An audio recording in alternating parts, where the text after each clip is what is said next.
Good afternoon. Thanks for joining us across the fence. I'm Fran Stoddard. Today's program begins in the kitchen. With temperatures falling, it's always nice to find a recipe that warms us up. With COVID still spreading and the cold and flu season underway, it's also good to fill up on foods that can boost our immune system. With those factors in mind, let's join Marco in the kitchen. Hi, I'm Marco Ayala, and I'm here to share another recipe with all of you. It's getting cooler outside, we're changing seasons, and it's really important to take care of ourselves. We're now craving all these foods that are really warm, that are, comforting, but we can't forget that healthy eating is probably great for us, and it's great to keep our immune system strong. And keeping that in mind, I went back a few years in our archives and I dug out this wonderful recipe that came from Karen Gottlieb in Stowe, Vermont, and it's for her Portuguese kale soup. And I gotta tell you, this recipe really proves that good food and food that is good for you can also be really tasty. So let me tell you how I made this. The prep work for this recipe is really easy. You want to start by chopping a medium-sized onion. You can actually add two, depending on how much onion you like. And as you can see, just like everyone else, I shed a few tears every time I'm chopping onion. You also want to remove the casing of 1 pound sausage and slice it into smaller pieces. And now it's time to get the main ingredient ready, kale. I buy the one that has already been washed, chopped, because it's so much easier than trying to do it yourself. You also want to peel and cube 2 large potatoes. And once all your prep work is done, it's very easy from there. Now you're gonna use a large pot. Over medium-high heat, you're gonna add 1 tablespoon oil, 2 garlic cloves, the onion that you chopped, and the sausage. And make sure to cook it until the onion is translucent. Then you're gonna remove it from the heat and you're gonna transfer it to the part that is gonna make this recipe so much easier. Your crock pot or slow cooker. You're gonna add 6 cups chicken broth, 1 can condensed bean with bacon soup, your diced potatoes, and you're gonna mix it as best as you can. Now, because raw kale is very bulky, you're not gonna be able to fit it all in your crock pot. So what I recommend is using a separate pot, add 1 cup water and half of the kale. Bring it to medium heat. And the kale very quickly is gonna turn a dark green. That's when you want to remove it from the heat and transfer it to your crock pot. You are then going to repeat the process with the leftover kale and transfer it all to your crock pot. Then you're gonna season it with kosher salt, pepper. I like to add some basil as well. You can add pretty much any seasonings that you will like. And then you put it in your crock pot, close it, and leave it there for 8 hours on low or 4 hours on high, depending on how fast you want your soup, and of course, until the potatoes are tender. And while that is cooking, I decided that I had enough time to make another recipe for all of you. So now I'm gonna make fresh apple squares.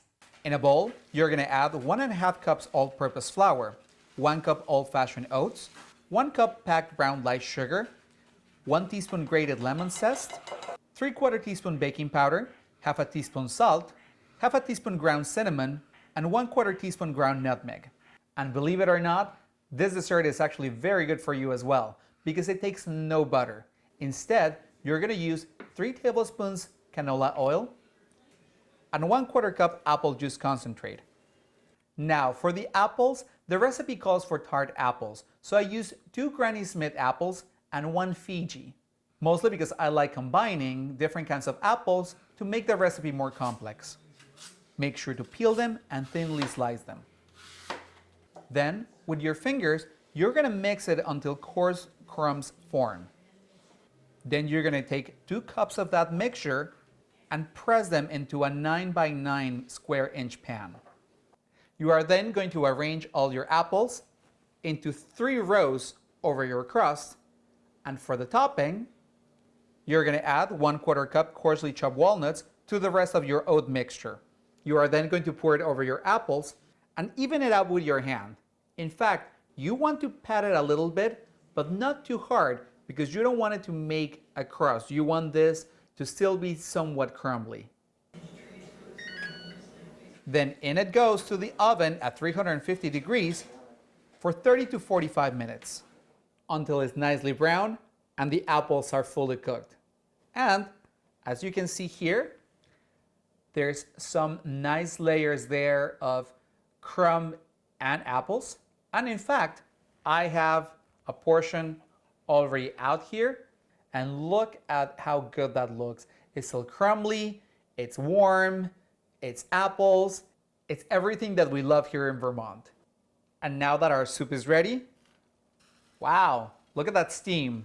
Oh, I wish you could smell this because it is wonderful.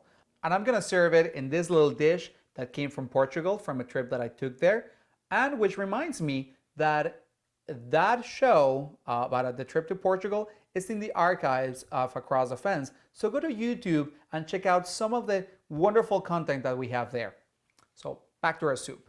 So I'm gonna serve it here, and oh my gosh, look at that. And like I said, this recipe, it's not only delicious, but it is so good for you. I wish you could all smell it and taste it. Oh, it's wonderful. And look at that. Doesn't that look great? And as usual, remember to follow us on social media. Like us on Facebook, follow us on Twitter, and subscribe to our YouTube channel for the latest content delivered right to your phone or your inbox. And from my kitchen to your kitchen, happy cooking and happy Halloween. Many thanks, Marco. Your recipes look delicious, and it's clear you had fun making them. With colder weather, we find ourselves reaching for a sweater or a sweatshirt. One Vermont company is countering the cold with a homegrown filler. It's a fiber that many of us find in our backyards or blowing in the breeze. Rebecca Gollin explains. This is milkweed. It's a wildflower that's found in Vermont and around the Northeast. It's long been a nuisance for farmers, growing readily on roadsides and in backyards. But it's a favorite of pollinators, especially monarch butterflies, who lay their eggs and feed on the plant. Along with the environmental benefits, milkweed produces a fiber that's lightweight, water repellent, and, most important for Vermonters, it's warm. It's great. It's very lightweight, which I really like. And it's very warm, and it blocks the wind. That's partly from the cover fabric. What is so incredible about this particular fiber, it can be used for all sorts of different purposes. It can be stuffing inside a jacket. It can be used for flotations in life jackets. Kimberly Hagan and Susie Hodgson work at the University of Vermont's Center for Sustainable Agriculture. They're spearheading a project that looks at the costs and benefits of growing milkweed as a crop here in Vermont. That project led them to Charlotte Sullivan. We've done a lot of research and development. We've made a lot of different jacket prototypes. We've worked a lot with raw milkweed floss, which is the little parachutes that attach themselves to the seeds. Sullivan is an artist and founder of the clothing company Mae West. She and her partner are experimenting with using milkweed in their jackets. It's not a new idea, but certainly our application of it is. Sullivan has spent time working in agriculture, and that experience informs what she's hoping to create. As someone who always works outside, I don't like feeling like what I'm having to wear in cold weather is cumbersome, is hard to move in. I don't like having to have a lot of layers. The thought of being able to wear something that's not synthetic, that's thin and malleable and flexible, while being warm and also naturally water resistant, just seemed too good to be true. Through the partnership with UVM, Sullivan was able to get raw milkweed fiber to experiment with. After some testing, the company is pretty close to a design that can be produced on a larger scale. Most recently, we've also been able to start prototyping jackets using milkweed in a batting form. So what that means is it's a material that you can actually cut. It's in a roll, and you can cut it out and then sort of insert it into a pattern. We've been able to make different jackets and sort of test them out and feel them and experiment with different materials. Those two were before the batting, and then Kimberly and I are wearing jackets that actually have batting quilted to the inside, on mine on the inside layer and on Kimberly's on the outside. And then these For Hodgson and Hagen, it's still the early days in terms of figuring out the best practices for growing milkweed as a crop and other resources for farmers. Answers won't come immediately, as it takes at least 3 years to establish the plant as a crop. But these researchers think there's promise. 2/3 of the American public think using renewables is important. Most people think of renewables or they think of energy, and now people are starting to think of, actually, what about everything else we use in our house? Not just the food we buy, but let's think about the clothes that we buy and wear. Are they made in a sustainable way? In the long run, this will be great for Vermont farmers because we have a product that grows here already, and happily so, and that we can use it.